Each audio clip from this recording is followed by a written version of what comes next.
JBFM apresenta Márcia Peltier Entrevista. Oferecimento Sanato, soluções ambientais integradas. Olá, eu sou Márcia Peltier, estou aqui na Rádio JBFM para um novo encontro com vocês no Márcia Peltier Entrevista. Eu recebo hoje um dos maiores nomes da imprensa brasileira, o jornalista, escritor e imortal Zuenir Ventura. Zuenir, é um prazer enorme falar com você e eu queria começar você me dizendo como é que você se sentiu ao assumir a cadeira do Ariano Suassuna na Academia Brasileira de Letras? Olha, foi uma das grandes emoções da minha carreira, digamos, profissional, e ao mesmo tempo uma responsabilidade muito grande, né? Porque o que eu adverti no meu discurso, né, de posse, é o seguinte: olha, eu não estou substituindo o Ariano Suassuna, que é insubstituível, eu estou sucedendo o Ariano Suassuna. E mesmo assim um peso, uma responsabilidade com a obra do Ariano, figura maravilhosa. Eu sempre fui fã do Ariano. Então foi assim um peso, ao mesmo tempo uma alegria, né? Essa emoção de você estar ocupando, né, um espaço assim, sagrado para mim, né? E ao mesmo tempo a responsabilidade, né? Quer dizer, a brincadeira você estar sucedendo o Ariano. Mas foi um momento assim de muita emoção para mim, tá? Muito mesmo. Zuenir, você que é um escritor, cronista, jornalista, eu fiquei assim meio surpresa de saber que sua mãe, na verdade, queria que você fosse padre. É verdade? É verdade. Eu ia ser padre até os 11 anos de idade. Eu achava que, enfim, que eu tinha vocação. Depois descobri que a vocação era da minha mãe, né? Não era minha. Mas eu morava em Ponte Nova, nessa época, em Minas, e minha mãe, tadinha, até ela lavava as batinas lá do colégio para eu estudar de graça, sabe? Aí depois meu pai trabalhava no Leopoldino nessa época, nós fomos para Friburgo. Ele era de Friburgo e ela de Minas, né, de Além Paraíba. E, enfim, aí a vocação foi-se, né? Quer dizer, enfim, aos 11 anos eu perdi. Segundo ela, enfim, foi a minha perdição ter ido para Friburgo. Porque aí eu fiquei... Tinha o meu primo, que era meu amigo, e realmente ele que me iniciou lá enfim, nos maus passos da vida, né? Me ensinou, me levou a zona, me levou para jogar sinuca, né, escondido, que era proibido na época. E eu descobri realmente, enfim, que não tinha nada a ver com o sacerdócio. Não. Zuenir, como é que você entrou definitivamente no jornalismo? Eu acabei vindo para o Rio para me matricular no curso de Letras Neolatinas na Faculdade de Filosofia da antiga Universidade do Brasil, que era o único curso que dava diploma de magistério, né? E aí fui para essa faculdade, tive a sorte, né, de cair assim Imagina, eu fui aluno do Manuel Bandeira, fui aluno do Thierry Martins Moreira, do Zé Carlos Lisboa, do Cleonice Berardinelli, um timaço dos chamados catedráticos, né? Que abriram para mim o mundo encantado da literatura, né? Aí é que eu descobri a beleza, né, da literatura e tal. E foi aquela descoberta, eu aqui no Rio, e eu nunca pensei em ser jornalista, em ser escritor, nada disso. Mas no último ano da faculdade, um dos professores, que era ele aí, dirigia o arquivo da Tribuna da Imprensa. E aí sabia que eu tinha problema de dinheiro e tal, estava com dificuldades. Ele arranjou um emprego para mim que era de 6 à meia-noite, que era a única hora que eu podia, porque o horário do curso era muito puxado. Aí eu fui ser arquivista, né? E recortava jornal, separava as fotos e tal. E ele insistia muito para eu ir para a redação, para eu treinar, porque ele dizia que era muito bom para o estilo. Eu falei, mas eu não vou ser escritor. Enfim, até que um dia, para resumir essa história, eu estava passando pela redação e o Carlos Lacerda, que era o dono do jornal, né, o político Carlos Lacerda, estava procurando alguém para fazer um obituário de um escritor, Albert Camus, escritor francês, que já era uma das minhas paixões. E eu, enfim, me candidatei a fazer o obituário, escrevi o artigo fez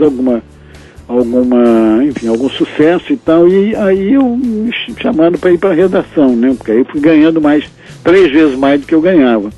E assim nunca mais saí da redação, né, de jornalismo. Zuenir, você lançou 1968, O Ano que Não Terminou. Por que você resolveu escrever esse livro? Márcia, esse livro que eu escrevi, eu digo isso às pessoas em palestra e tal, riem, acham que é uma piada, eu digo porque minha mulher mandou. E você, Márcia, sabe muito bem que você me conhece desde há quantos anos, e Mary também, você sabe que realmente a Mary é que manda em mim, né? Então, ela resolveu, encontrou com o Sérgio Lacerda, filho do Carlos Lacerda, que, né, tinha começado comigo lá no jornal do pai dele e tal. Nessa altura já era editor da Nova Fronteira, e os dois conversando, a Zoni podia lançar o livro, isso é em 1987, falou, ano que vem fazer 20 anos de 68, e ele gosta muito dessa época e tal, e os dois cismaram que eu devia fazer esse livro, e eu achei que era uma brincadeira, que aquilo não ia ter a menor consequência, falei, tá legal, vamos pensar e tal. E o Sérgio insistindo, até que, enfim, a média disse, não, tem que fazer. Aí eu acabei fazendo, né, o livro. Um livro que foi um maior sucesso, e é um sucesso, e é uma referência sobre essa época do Brasil, né? Pois é, mas é engraçado, mas porque eu não achava que não ia acontecer nada com esse livro, e eu dizia assim, mas quem é que vai se interessar por um ano, 20 anos depois? Tem a menor... E aí fiz uma aposta com 2 colegas meus lá do jornal, que se o livro tivesse mais de uma edição, eu pagaria um jantar e daria uma garrafa de uísque por cada edição. O livro já está quase em 50 edições, está dentro de 40 e tantas edições, mas eu nunca paguei essa aposta. Ainda bem, né? Ainda bem. Ainda bem. Mas olha, e o livro virou uma minissérie, né? E o livro é uma minissérie. Foi realmente, mas é um pouco aquilo também, né? Quer dizer, as pessoas, esse livro foi lançado em 88, quer dizer, o Brasil estava saindo, né, ia ter no ano seguinte, né, a primeira eleição, depois de 20 anos sem eleição. Enfim, havia uma demanda, assim, de ética e de paixão política e tal. Os jovens, né, queriam, enfim, e 68 tinha sido marcante, né, não só no Brasil, mas em todo o mundo, né, como um ano mágico, assim, de transformação, né, de efervescência cultural, né, política, enfim. Então foi uma coisa assim muito, muito curiosa, porque foi um livro que as pessoas estavam, né, de alguma maneira esperando, aquela chamada demanda reprimida, né?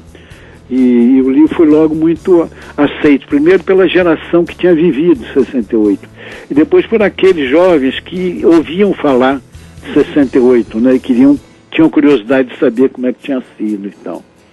Foi esse o segredo do livro, né? Zeni, você ganhou o prêmio Jabuti com o livro Cidade Partida. E agora, como é que você está vendo o Rio de novo sobre essa ótica da cidade partida? Naquele momento que eu escrevi, foi a época da chacina de Vigário Geral, a chacina dos meninos da Candelária. Há um ano atrás, mais ou menos, ou 2 anos atrás, o Rio tinha mudado muito o seu perfil, quer dizer, estava com uma política de segurança na direção certa. Eu acho que as UPPs é o projeto certo.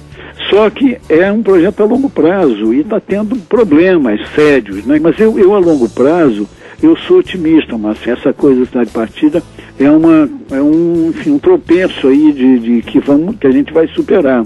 Agora você escreveu um outro livro, Sagrada Família, né, que fala sobre o Brasil na década de 40. Porque o Brasil daquela época era o contrário do Brasil de hoje, né? Os anos 40 eram os anos assim de muito pudor, muito recato, né? As pessoas, enfim, não é aquela que eu digo assim, não é que não faziam o mesmo que se faz hoje, só que você não podia mostrar, você não podia revelar, tinha que ser tudo meio escondido. Então foi uma época também de muita hipocrisia, porque é de muito recato, muito pudor, mas também de muita hipocrisia. E hoje você tem um mundo escancarado, né? Até um pouco demais, quer dizer, hoje você vê na televisão cenas, né? Que imagina, aqui nos anos 40 não havia possibilidade de ver isso em lugar nenhum. Agora, Zueninha, você também escreveu um livro chamado Mal do Século, que é de uma experiência pessoal sua, né? Quando eu estava fazendo esse livro, eu tive um câncer. Falo hoje com muita tranquilidade, porque o câncer foi superado e tal. Era um câncer na bexiga. Mas naquele momento, quer dizer, quando, né, vem assim a palavra câncer, ela vem carregada de perspectiva de morte, né? Então eu queria largar o livro, não queria mais fazer o livro, mas acontece que eu já tinha recebido o adiantamento. E aí incorporei a experiência ao livro, que as pessoas às vezes viam, esse livro foi muito útil para mim, eu também tive o mesmo problema, eu também tive o mesmo mal, e isso me ajudou muito e tal. Então eu brinco dizendo que acabou sendo também um pouco um livro de autoajuda. Olha, Zueni, foi um prazer enorme conversar com você aqui no Márcia Peltier Entrevista, na Rádio JBFM. Muito obrigada, Prazer querido. foi todo meu. Obrigado, querida. Um grande beijo. Beijo pra você. Muito obrigado, querida. Oferecimento Sanato Soluções Ambientais Integradas.